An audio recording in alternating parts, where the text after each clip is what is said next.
তার জীবন কেড়ে নিয়েছে শেখ হাসিনার ফ্যাসিস্ট আইন শৃঙ্খলা বাহিনী।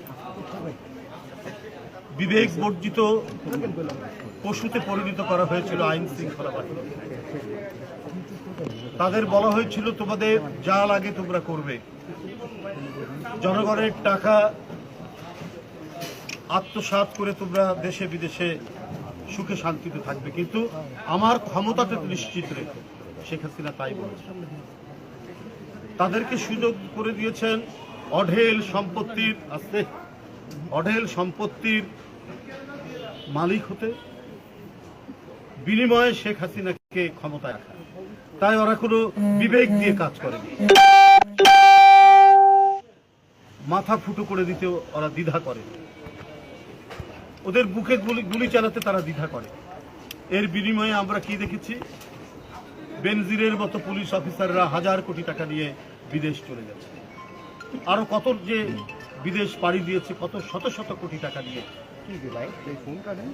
তার কোনো যাত্রা না, তার কোনো শেষ নেই। বন্ধুরা, আবার পৃথিবীর কোথাও ফ্যাসিস্টদের পুনরুত্থান হয় না, ফ্যাসিস্টরা সামাজিকভাবে প্রতিষ্ঠিত হতে পারে না।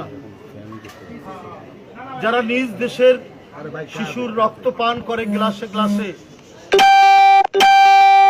রাজনীতি করবে? তাদের পুনরুত্থান হলে তো এই আন্দোলনকামী যে ছেলেরা আজকে পঙ্গু হয়ে আছে, অন্ধ হয়ে আছে, পা হারিয়েছে, তাদেরকেও তারা নির্বিচারে হত্যা করবে। এবং গণতন্ত্রের পক্ষে যারা সোচ্চার ছিলেন, যাদেরকে দীর্ঘ 15 বছর গুম, খুন, বন্দি, মিথ্যা মামলার মধ্যে যাদেরকে রাখা হয়েছে, তাদেরকে নির্বিচারে তাদের উপর নেমে আসবে প্রাণ বিনাশী কর্মসূচি।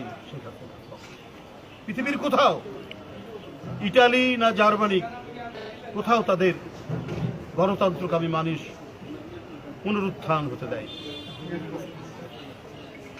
আমি আপনাদের মাধ্যমে প্রধান উপদেষ্টা মহোদয়কে জানাতে চাই, যে পরিবারগুলো আমরা দেখে গেলাম, সেই পরিবারের অনেকেই তারা ছিল কর্মক্ষম, পারিবারিক উপার্জনের একমাত্র ব্যক্তি। মাসুদ রানার উপার্জন দিয়েই গোটে পরিবার চলে। তার স্ত্রী অসহায়, তার শিশু কন্যাটি আর্তনাদ করছে পিতার জন্য। তাহমিদের পরিবার, বিয়ের পরে ছেলেটা পাশ করলে, মাস্টার ডিগ্রি পাশ করলে একটা চাকরি হবে, দেখছেন কত নিম্ন, তার বাবাও নাই, কি নিম্ন মধ্যবিত্ত পরিবার, একটা সেমি বস্তির মতো একটি জায়গা। তারা কত স্বপ্ন নিয়ে, আশা নিয়ে তারা লেখাপড়া করছে। আমি প্রধান উপদেষ্টা মহোদয়কে বলবো, এরা তো নিজের জীবন দিয়ে গণতন্ত্র কিনেছে, নিজের রক্ত বিক্রি করে তারা গণতন্ত্র কিনেছে। এটা যেন ব্যর্থ না হয়, এই সমস্ত পরিবার যেন না খেয়ে থাকে। আমি আপনাকে অনুরোধ করব, যেসব পরিবারে শহীদ হয়েছে তাদের যদি কেউ ভাই অথবা স্ত্রী যেই থাকুক, তাদের শিক্ষাগত যোগ্যতা অনুযায়ী তারা যেন কোনো সরকারি কাজে তাদেরকে লাগানো হয়, কোনো সরকারি চাকরি যেন তাদেরকে দেওয়া হয়। এটা ইমিডিয়েট দায়িত্ব, এটা বেশি দেরি করা যাবে না। পরিবারগুলো বেঁচে থাকার জন্য এই দায়িত্ব পালন করতে হবে। কারণ আমরা এক ভয়ঙ্কর মাফিয়া রাজ্যের থেকে উত্তরণ ঘটিয়ে এখন কিছুটা আমরা নিঃশ্বাস নিতে পারছি। একটা ব্যাংকের চেয়ারম্যান, সরকারি ব্যাংক, সে গ্রাহকের রাখা সোনা 7,398 ভরি সোনা সে ভুয়া গ্রাহক সাজিয়ে তাদের কাছে বিক্রি করে।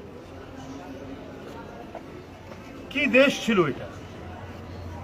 অনাচার, অবিচার, লুটপাট, এটা যেন লাইসেন্স দিয়ে দিয়েছিল শেখ হাসিনা, যে শুধু আমার ক্ষমতা ঠিক রেখে তোরা যা পারিস। এই টাকা তো জনগণের টাকা, যারা কিছু অল্প ঋণ নিয়েছিল নিজের হয়তো সোনা বা এক ভরি কোনো গহেনা অলংকার ব্যাংকে জমা দিয়ে, এটা তোদের মতো করে তারা করে নিয়েছে। যে প্রধানমন্ত্রী এই সুযোগ করে দেয় সে তো প্রধানমন্ত্রী নয়, সে তো দস্যু দলের প্রধান ছিল, মাফিয়া সিন্ডিকেটের প্রধান।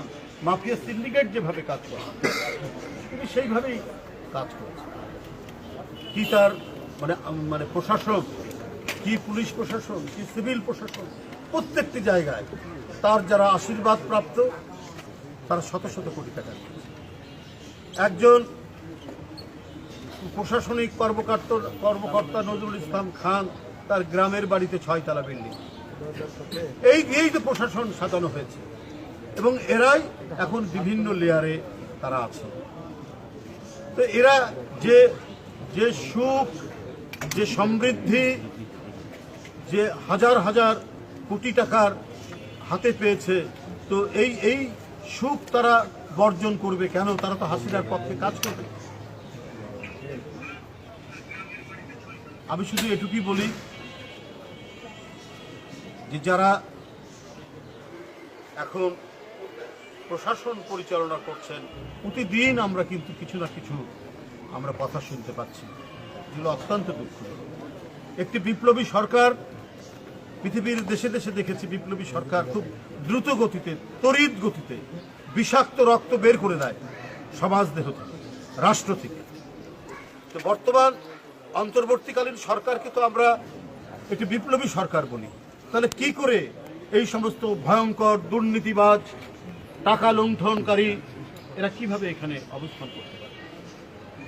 2014 থেকে 17 সাল গোটা পৃথিবীর মধ্যে অতি ধনী লোক সৃষ্টি হয়েছে বাংলাদেশে। পৃথিবীর অন্যান্য ধনী দেশের চাইতে বাংলাদেশ ছিল 1 নম্বরে অতি ধনী। এরা অতি ধনী কারা? যারা বিদ্যুৎ উৎপাদনের নামে টাকা লুট করেছে, যারা মেগা প্রজেক্টের নামে টাকা লুট করেছে, যারা পদ্মা সেতুর নামে টাকা লুট করেছে, একের পর এক যারা টাকা লুট করেছে, তারাই আজকে আঙ্গুল ফুলে কলা গাছ করছে। বন্ধুরা আমার, তো এদেরই লোকজন আজকে বিভিন্ন জায়গায় বিভিন্ন অবস্থান করছে। সমস্ত নিয়ম কানুনকে অগ্রাহ্য করে যে জ্বালানি তেল বিদ্যুৎ উৎপাদনের জন্য সরকারি সংস্থা কেনে, সেইটা দিয়ে দেওয়া হলো প্রাইভেট খাতে, বসুন্ধরাকে। কারণ বসুন্ধরার হাতে টাকা থাকলে পরে ওটা শেখ হাসিনার টাকা হিসাবেই গণ্য। এই জন্যই করা হয়েছে যে এটা কখনোই দেওয়া হয়নি যে আপনার ফার্নেস অয়েল থেকে শুরু করে অন্যান্য যে জ্বালানি লাগে বিদ্যুৎ উৎপাদনের জন্য, সেটা কোনো প্রাইভেট কোম্পানিকে দেওয়া হবে। এরপরে ইচ্ছা মতো তারা দাম বাড়িয়েছে, বেপরোয়া তারা দাম বাড়িয়েছে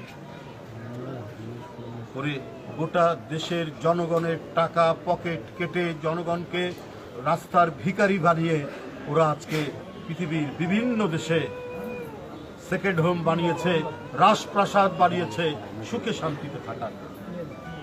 এই দর্শন নিয়ে শেখ হাসিনা দেশ চালিয়েছে। সুতরাং তাদের প্রত্যাবর্তন তো জনগণ চায় না। নতুন করে ফ্যাসিজমের আত্মপ্রকাশ হবে, এইটা তো জনগণ চায় না। জনগণ চায় শেখ হাসিনা অন্য দেশের সাথে যে চুক্তি করেছে সেই চুক্তিগুলো বর্তমান অন্তর্বর্তীকালীন সরকার প্রকাশ করুক। কোন দেশের সাথে কি চুক্তি করেছে, সেই চুক্তির মধ্যে বাংলাদেশের সার্বভৌমত্ব স্বাধীনতা কিভাবে বিক্রি করেছে, সেই চুক্তিগুলো, সেই অসম চুক্তিগুলো কেন এখন পর্যন্ত জনগণের সামনে উন্মোচন করা হচ্ছে না? এটা যদি উন্মোচন করা না হয় তাহলে বর্তমান অন্তর্বর্তীকালীন সরকারের তাদের যে দক্ষতা, তাদের যোগ্যতা নিয়ে মানুষ প্রশ্ন করা শুরু করে। এই পরিস্থিতি যেন তৈরি না হয় সেই কাজ অন্তর্বর্তীকালীন সরকারকে করতে হবে। কারণ শেখ হাসিনা এই দেশটাকে কারো অঙ্গরাজ্যে পরিণত করার জন্য এবং অঙ্গরাজ্যে পরিণত করে চিরজীবনের জন্য তিনি নিজে একাই ক্ষমতা থাকবেন এইটা নিশ্চিত করার জন্য কোনো দেশের সাথে তিনি গোপন যে চুক্তি করেছেন সে চুক্তি জানার অধিকার এখন রয়েছে। কারণ একটা মুক্ত পরিবেশ, এত আত্মদান রক্তপাতের মধ্যে দিয়ে আমরা যে গণতন্ত্রের পথে আমরা হাঁটতে শুরু করেছি, গণতন্ত্রের চূড়ান্ত বিজয়ের দিকে যখন আমরা হাঁটতে শুরু করেছি তখন জনগণ এগুলো জানার অধিকার আছে। আমি আপনাদের সামনে আর বক্তব্য না বাড়িয়ে আজকে মাসুদ রানা এবং তাহমিদের এই দুই শহীদের বাড়িতে আমরা এসেছিলাম দেশনায়ক তারেক রহমানের পক্ষ থেকে শুভেচ্ছা জানাতে। তিনি অতি দ্রুত এই শহীদ পরিবার এবং পঙ্গু হয়ে যাওয়া, অন্ধ হয়ে যাওয়া, হাত পা হারানো পরিবারকে দ্রুত সহায়তার জন্য তিনি একটি সংগঠন গড়ে তুলেছিলেন, সেটা হলো আমরা বিএনপি পরিবার। তিনি অনেক আগে থেকে প্রায় 1 দশকের বেশি সময় ধরে তিনি নানাভাবে নীরবে নিভৃতে এই সহযোগিতাগুলো করতেন। এখন এই সংগঠনের মাধ্যমে যার দায়িত্বে আছে আতিকুর রহমান রুম্মন, ইথুন এবং এর সাথে আরও অনেকে সংশ্লিষ্ট আছেন, এখন প্রায় 2 দিন 3 দিন পরপরই আমরা এখন যাওয়ার সুযোগ হচ্ছে এই সমস্ত আন্দোলনে ক্ষতিগ্রস্ত শহীদ পরিবার, পঙ্গু হওয়া পরিবারের কাছে যাওয়া। আমরা দেশনায়ক তারেক রহমানের পক্ষ থেকে এই সহায়তা আমরা করছি, যাতে একটি গণতান্ত্রিক রাজনৈতিক দল হিসাবে এবং বিগত 15 বছর নিরবচ্ছিন্ন আন্দোলনের মধ্যে দিয়ে দেশনেত্রী বেগম খালেদা জিয়া, দেশনায়ক তারেক রহমান আজকের যে আন্দোলনের বিজয়ের যে পটভূমি রচনা করেছেন, তাদের তো এই আন্দোলনে ক্ষতিগ্রস্ত মানুষ, শহীদ পরিবার যারা শাহাদাত বরণ করেছেন, তাদের প্রতি যে একটা নৈকট্য, তাদের প্রতি যে একটা সংহতি, তাদের প্রতি যে একটা সংশ্লিষ্টতা তাদের যে রয়েছে, সেটারই প্রমাণস্বরূপ আমরা বিএনপি পরিবার আমরা সারা দেশে কাজ করে যাচ্ছি। আপনাদের সবাইকে ধন্যবাদ। একটু একটা জিনিস এই যে আত্মত্যাগ আপনি যেটা বললেন যে হাজার হাজার মানুষ এটা বেসিক্যালি হচ্ছে মানে ডেমোক্রেসির আর্টস থেকে আপনি বলছেন যে আপনার চূড়ান্ত গণতন্ত্রের দিকে যাচ্ছে, কিন্তু যতক্ষণ পর্যন্ত নির্বাচিত মানুষ নির্বাচিত প্রতিনিধি রাষ্ট্র পরিচালনা করা না করবে ততক্ষণ পর্যন্ত ডেমোক্রেসির চূড়ান্ত রূপ পাওয়া যাবে না। তারা সংস্কার কাজগুলো করছে। আপনি কি মনে করেন যে সংস্কারের পাশাপাশি নির্বাচনটাকে গুরুত্ব দেওয়া উচিত? না, নিশ্চয়ই। আমরা তো বারবার এই কথাটা বলছি ভাই, এদিকে নির্বাচন তো গণতন্ত্রের একটি অন্যতম মাপকাঠি। সেটা সেই নির্বাচন যেটা থেকে এদেশের জনগণ প্রায় 15-16 বছর বঞ্চিত ছিল, সেটা অবাধ সুষ্ঠু নির্বাচন। এটা একটা গণতন্ত্রের একটা উপাদান, একটা কম্পোনেন্ট, যেগুলো মানে কোনো কিছু দিয়ে এগুলোকে কোয়ান্টিফাই করে না। এটা একটা বিশাল মানে একটি জাতির একটা সাইকোলজিক্যাল বিষয় যে আমি বন্দী নয়। আমি কারাগারের বাইরে থাকলেও যখন ফ্যাসিবাদ কায়েম থাকে তখন নিজেকে বন্দী মনে করি। সেই জন্য এটা গুনে গুনে ক্যালকুলেশন করে এটা করা যায় না, এটাকে কোয়ান্টিফাই করা যায় না।